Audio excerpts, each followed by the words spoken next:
ನಮಸ್ಕಾರ ಗುರು, ಎಲ್ಲ ಆರಾಮ? ಇವತ್ತು ನವೆಂಬರ್ 14ನೇ ತಾರೀಕು, ಚಿಲ್ಡ್ರನ್ಸ್ ಡೇ. ಈ ಕಡೆ ಬರೋ ಗೃಹ ಪ್ರವೇಶ ಮಾಡಿಸ್ತೀನಿ ಹಸು ಕೈಲಿ. ಸೊ ಇಲ್ಲಿ ಡಬ್ಬ ನೋಡ್ತಾ ಇದೀರಾ ನೋಡಿ, ಇಲ್ಲಿ ರೆಡಾರು ಇಲ್ಲಿ ಡಿಟೆಕ್ಟ್ ಮಾಡಿ ನಿಮ್ಗೆ ಡೇಟಾನ ಗಾಡಿ ಕಳಿಸುತ್ತೆ, ಅದು ಇಲ್ಲಿ ಬ್ಲಿಂಕ್ ಆಗುತ್ತೆ. ಇವತ್ತು ನಾನೊಂದು ಆಟ ಸಾಮಾನು ರಿವ್ಯೂ ಮಾಡ್ತಾ ಇದ್ದೀನಿ, ಆದ್ರೆ ಇದು ಅಂತಿಂತ ಆಟ ಸಾಮಾನಲ್ಲ ಗುರು, ನಿಮ್ ಸಾಮಾನನ್ನೇ ಆಟ ಆಡಿಸುವಂತ ಆಟ ಸಾಮಾನು.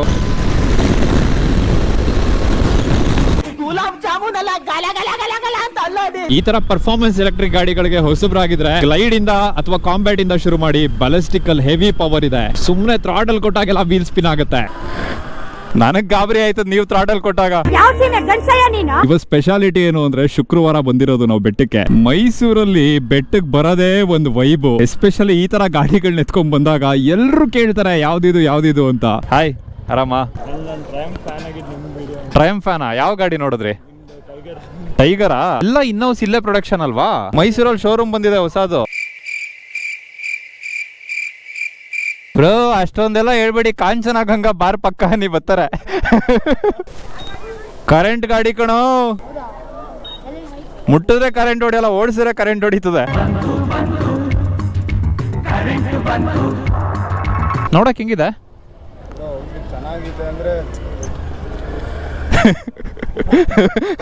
ಕನ್ಫ್ಯೂಷನ್ ಅಲ್ಲ ಅವರು ಹೆಗ್ಗೈತೆ ಗಾಡಿ ಅಂತ. ಏನು ಅರ್ಥವೇ ಆಗ್ತಿಲ್ವೇ ಈ ಕೇಸು? ಸೇಮ್ ಅದೇ ತರ ಅಲ್ಟ್ರಾ ವೈಲೆಟ್ ಅಲ್ಲಿ ನಿಮ್ಗೆ ಸಿಟಿನಲ್ಲಿ ಓಡಾಡಕ್ ಒಂದು ಗಾಡಿ ಬೇಕು ಅಣ್ಣ. ಅಲ್ಲ, ಬಂದಿದ್ ಸ್ವಲ್ಪ ತಡ ಆಯ್ತಾ ಅಂತ. ಇಂತ ನನ್ ಮಕ್ಳಿದ್ರೆ ರೇಡಾರ್ ಅಲ್ಲ ಗುರು, ಜೊತೆಗೆ ಸ್ಯಾಟಲೈಟ್ ಇಟ್ಕೊಂಡು ತಿರುಗಿದ್ರು ನಮಗ್ ಸೇಫ್ಟಿ ಇರಲ್ಲ. ನಮ್ ದೇಶ ಆರಾಮ? ಆರಾಮ್. ಖುಷಿ ಆಗುತ್ತೆ ಗುರು ಈ ತರ ಸಬ್ಸ್ಕ್ರೈಬರ್ಸ್ ಇರೋದು. ಕಂಗ್ರ್ಯಾಚುಲೇಷನ್ಸ್. ನಾನು ವಿಡಿಯೋ ಹಾಕ್ತೀನಿ ನೋಡಿ, ಫುಲ್ ಡೀಟೇಲ್ಸ್.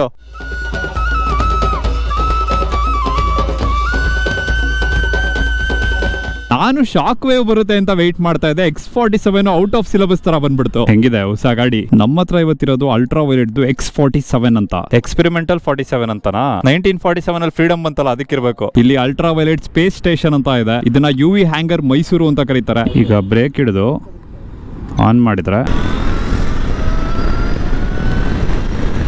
ನಾನು ಆಲ್ರೆಡಿ ಅಲ್ಟ್ರಾ ವೈಲೆಟ್ ಅಲ್ಲಿ F77 ಮತ್ತೆ F77 ಸೂಪರ್ ಸ್ಟ್ರೀಟ್ ವಿಡಿಯೋ ಮಾಡಿದೀನಿ. ಲಾಸ್ಟ್ ಮಂತ್ X47 ವಿಡಿಯೋ ಮಾಡ್ಬೇಕಿತ್ತು, ಆದ್ರೆ ನಮ್ಮೂರಿಗೆ ಯಾವಾಗ ಶೋರೂಮ್ ಬರುತ್ತೆ ಅಂತ ಗೊತ್ತಾಯ್ತು. ನಾನು ಇಲ್ಲೇ ವಿಡಿಯೋ ಮಾಡೋಣ ಅಂತ ವೆಯ್ಟ್ ಮಾಡ್ತಾ ಇದ್ದೆ. ಒಂದ್ ಆಂಗಲ್ ಇಂದ ನೋಡಿದ ತಕ್ಷಣ ಗೊತ್ತಾಗುತ್ತೆ ಇದು ಅಲ್ಟ್ರಾ ವೈಲೆಟ್ ಗಾಡಿ ಅಂತ, ಬಟ್ ಇನ್ನೊಂದ್ ಆಂಗಲ್ ಇಂದ ನೋಡಿದ್ರೆ ನನ್ನ ಉಡುಪು ನಿನ್ನದು, ನಿನ್ನ ಉಡುಪು ನನ್ನದು. ನಾನು ಆಲ್ಮೋಸ್ಟ್ 2 ವರ್ಷದ ಮುಂಚೆ ಫಸ್ಟ್ F77 ವಿಡಿಯೋ ಮಾಡಿದ್ದು. ಆಲ್ರೆಡಿ ಇವರು 3ನೇ ಗಾಡಿ ಬಿಟ್ಟಿದ್ದಾರೆ. ಟೈಮ್ ಬೇಗ ಹೋಗ್ತಿದ್ಯಾ ಇಲ್ಲ ಅಲ್ಟ್ರಾ ವೈಲೆಟ್ ಅವ್ರು ಬೇಗ ಕೆಲಸ ಮಾಡ್ತಾ ಇದಾರ ಅನ್ನೋದು ಗೊತ್ತಿಲ್ಲ.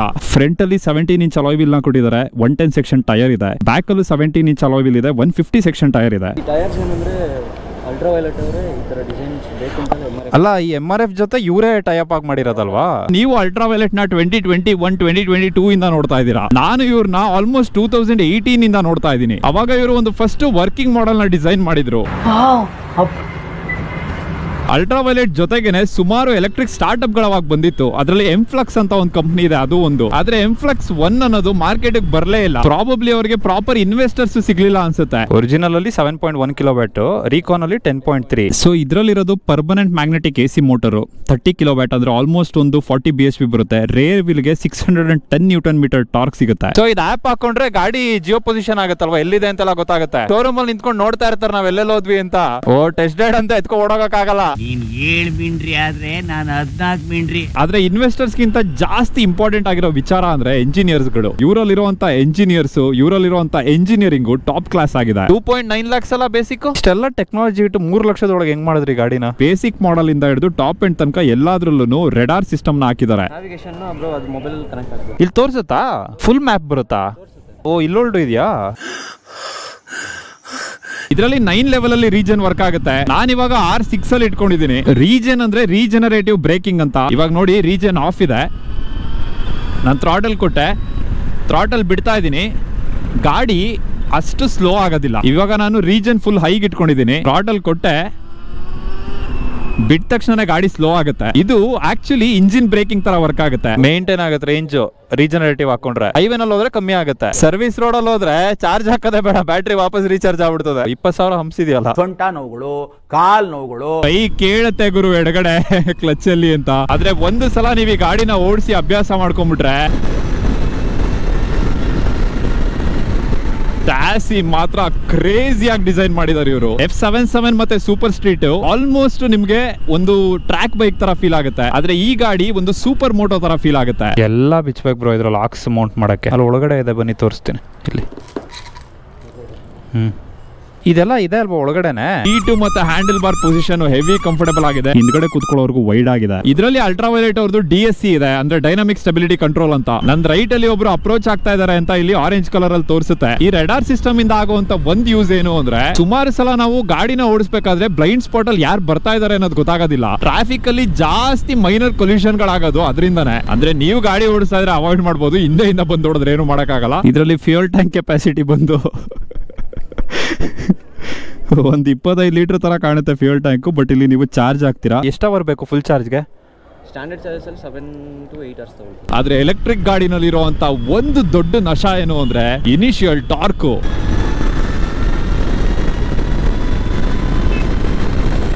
ಇವಾಗ ಇದು ಟೈಲ್ ಟೈಡಿ ಹಾಕಕ್ ಆಗಲ್ಲ, ರೆಡಾರ್ ಇದೆಯಲ್ಲ, ಇದರಲ್ಲಿ ಮಿರರ್ ಬಿಚ್ಚಂಗಿಲ್ಲ, ಕೈ ಕಡಿಯತ್ತಲ್ಲ, ಏನಾದ್ರು ಒಂದ್ ಬಿಚ್ಚಬೇಕಲ್ಲ ಈ ಗಾಡಿನಲ್ಲಿ. ಬ್ರೇಕಿಂಗ್ ಮಾತ್ರ ಕ್ರೇಜಿ ಆಗಿದೆ ಗುರು ಇದರಲ್ಲಿ.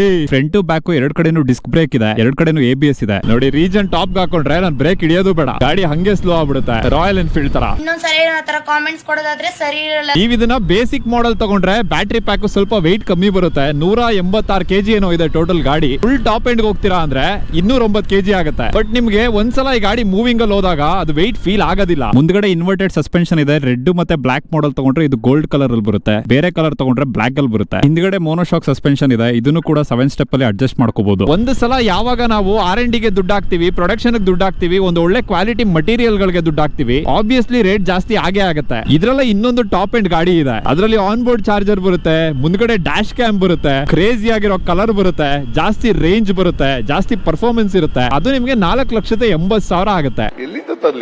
ಫಸ್ಟ್ ಸರ್ವಿಸ್ ಬಂದು 1,000 ಕಿಲೋಮೀಟರ್ ಆಗುತ್ತೆ, ಸೆಕೆಂಡ್ ಸರ್ವಿಸ್ 5,000 ಕಿಲೋಮೀಟರ್. ಪ್ರತಿ ಸಲ ಆಲ್ಮೋಸ್ಟ್ 1,000ದಿಂದ 1,200 ರೂಪಾಯಿ ಬರುತ್ತೆ. ನಮ್ ಊರಾಗ 1,200 ರೂಪಾಯಿ ಕೊಟ್ರೆ ಒಂದ್ ಜೋಡಿ ಎಮ್ಮಿನೇ ಬರ್ತಾವಲೆ ನಿನ್ನಂತವ.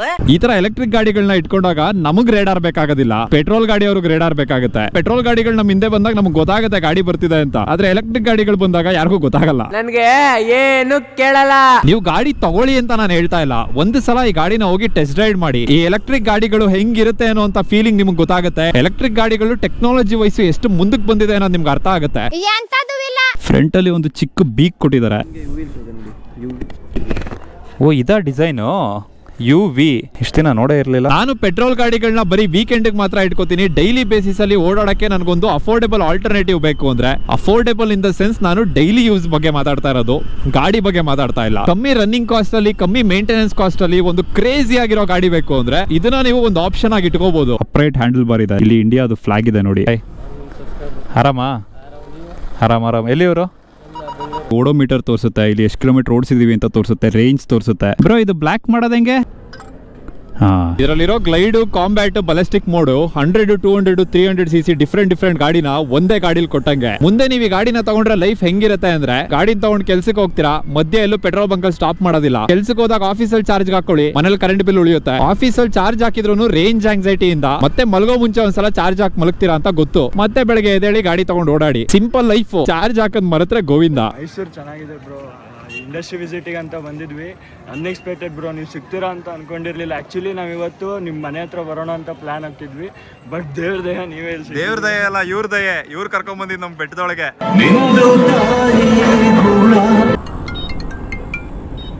ಹಲೋ, 10 ನಿಮಿಷ ಬಂದೇ ಇರು.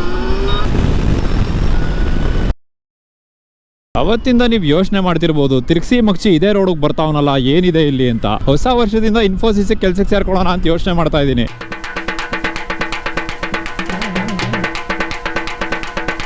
ನಮ್ಮ ಮೋಣೆ ದಿಶಾಂತ್ ನಾನೊಂದು RX ಮಾಡಿದ್ನಲ್ಲ ಡಬಲ್ ಇಂಜಿನ್, ನೋಡಿದಾಗ ನಂಗೆ ಶಾಕ್ ಆಯ್ತು. ನಿಮ್ ಗಾಡಿ ಮಾರ್ತೀರಾ ಡಬಲ್ ಇಂಜಿನ್? ರೂಪಾಯಿ ಕೊಡ್ತೀನಿ, ಟೀ ಕುಡ್ದೋಡೋಗು. ಮತ್ತೆ ಈ ಗಾಡಿನ ತಗೊಂಡ್ರೆ ನೀವು ಎಲ್ಲಾ ರೈಡ್ ಗಳನ್ನು ಪ್ಲಾನ್ ಮಾಡಬೇಕು. ಫಾರ್ ಎಕ್ಸಾಂಪಲ್ ಇವಾಗ ನಿಮಗೆ ಬ್ರೇಕಪ್ ಆಗಿದೆ, ನಿಮ್ಮ ಹತ್ರ ಒಂದು ಪೆಟ್ರೋಲ್ ಗಾಡಿ ಇದೆ, ಮಧ್ಯೆ ಎಲ್ಲೋ ಒಬ್ರೆ ಒಂಟಿ ಕಣ್ಣಲ್ಲಿ ಅಳಬೇಕು ಅನ್ಸುತ್ತೆ, ಸಿಟಿಯಿಂದ ಆಚೆ ಹೋಗ್ಬೇಕು ಅನ್ಸುತ್ತೆ, ಬೇರೆ ಊರಿಗೆ ಹೋಗ್ಬೇಕು ಅನ್ಸುತ್ತೆ, ಪೆಟ್ರೋಲ್ ಹಾಕ್ಸ್ತೀರಾ ಹೋಗ್ತೀರಾ. ಆದ್ರೆ ಈ ಗಾಡಿ ಹಂಗಲ್ಲ ಗುರು, ನೀವು ಅಳಬೇಕು ಅಂದ್ರೆ ಒಂದು ಲಿಮಿಟ್ ಇರುತ್ತೆ, 200 ಇಂದ 300 ಕಿಲೋಮೀಟರ್. ಅದು ಒಳಗಡೆನೆ 10 ಮುಗಿಸಿ ವಾಪಸ್ ಬಂದು ಮುಚ್ಕೊಂಡು ಚಾರ್ಜ್ ಹಾಕ್ಬೇಕು. ಈ ಗಾಡಿನಲ್ಲಿ ಇದೆ ಅಡ್ವಾಂಟೇಜ್ ಗುರು, ಒಂದ್ ಕಾಲು ಒಂದ್ ಕೈ ಯೂಸ್ ಮಾಡೋದೇ ಬೇಕಾಗಿಲ್ಲ. ಇದು ಹೆಂಗೆ ಅಂದ್ರೆ ನಮ್ಮ ದೇಶದಲ್ಲಿ ಪಕ್ಷಿಗಳು ಬರೀ ರೈಟ್ ವಿಂಗ್ ಅಲ್ಲಿ ಹಾರಾಡ್ದಂಗೆ. ಓಹೋ ಓಲಾದು ಹೊಸ ನ್ಯೂಸ್ ನೋಡಿದೆ ಗುರು. ಓಲಾ ಫಸ್ಟ್ ಟೈಮ್ ರಿಲೀಸ್ ಆದಾಗಿಂದನೂ ನಾನು ಹೇಳ್ತಾನೆ ಇದ್ದೀನಿ ಆ ಗಾಡಿಗಳಿಗೆ ದುಡ್ಡು ಹಾಕಬೇಡಿ, ಅದೊಂದು ಸ್ಕ್ಯಾಮ್ ಅಂತ. ಆದ್ರೂ ಜನ ಕೇಳ್ತಿಲ್ಲ.